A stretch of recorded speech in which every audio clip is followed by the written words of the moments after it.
I am Natalie Newcomer, and I am the founder of Candleheart at Maranatha.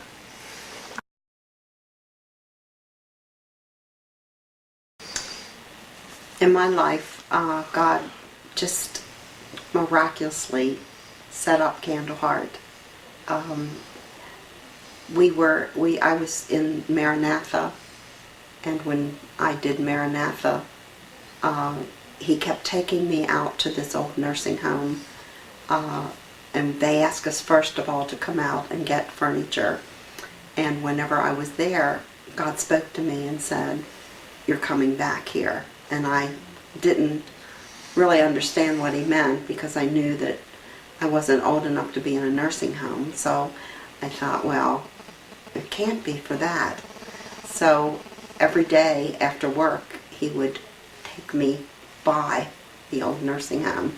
So one day I just decided that I would go into the back of the nursing home and pray and just tell God, because it was so huge. I said, "God, this has to be you, because it's not me. So whatever you want here, then this is what it will be." And when I was done praying, I had the answer from him that this is yes, this is where he wanted me to be. So I went home that night because I had somebody had given me a $20 bill towards Candleheart and said put it towards Candleheart. So in my living room that night, I held up this $20 bill, because when God gives you something to do, he gives it to you to do.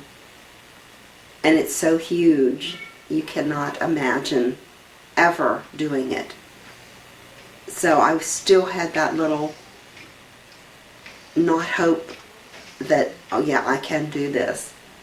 So I held up this $20 bill and I said, "Lord, if you can feed 5,000 people with 2 loaves of bread and 5 fishes and 2 loaves of bread, then you can take this $20 bill and you can do something with it."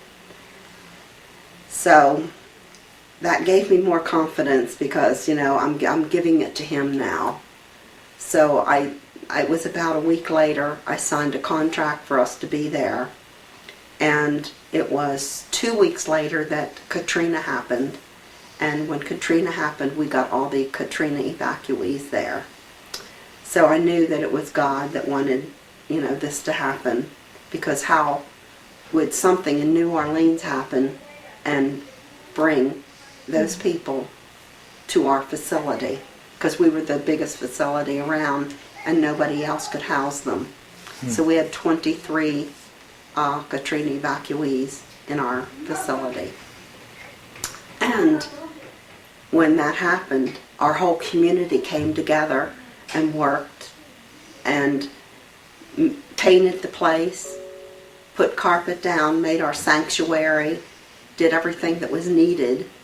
And we had more things. We had furniture and everything that we needed. In fact, one day we were upstairs and we walked into this little cafeteria area.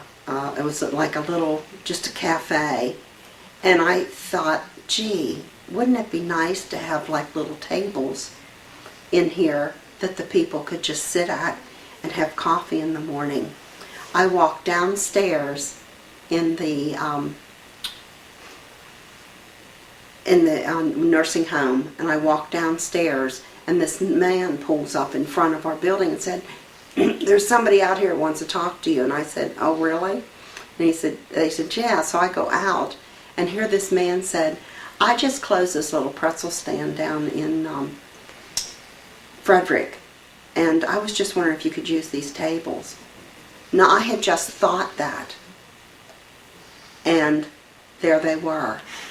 And that happened so many times out there at Candleheart.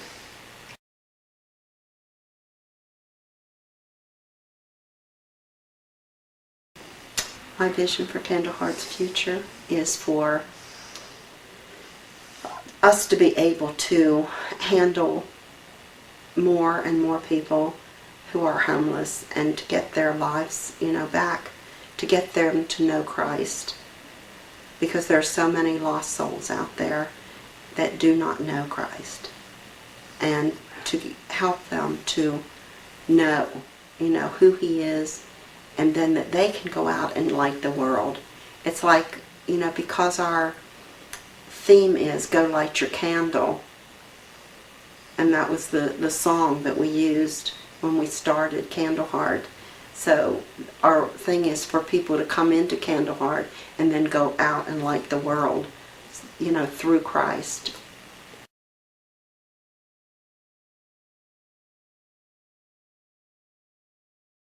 I would just say to them that, our goal here is to share the love of Christ to each and every person, to show those people that the love, that we love them here, and that we care for them, and that we want them to show the same love, and that they are our children.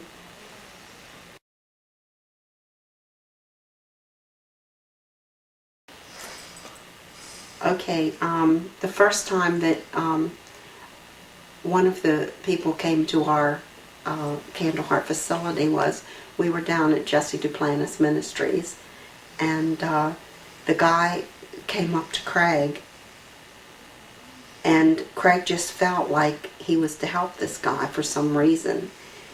And we had gone down and sat down and went through all the, the devotions and everything. And after everything was over, Craig walks back to the back of the church, and here the people from Jesse's, the people that were guiding people around, were were standing with this guy, and he was telling them about him sleeping on the pallets outside of their, or across from their facility, I think it was. And so Craig says, I'm supposed to help this gentleman. And we're like, really, Craig? And he said, yeah, we need to help him. And I said, well, let's take him back. So we brought him back here.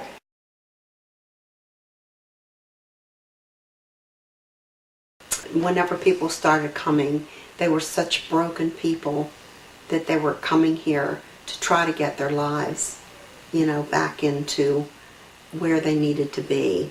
And they were so broken. So I heard the song, go light your candle and run to the, run from the darkness.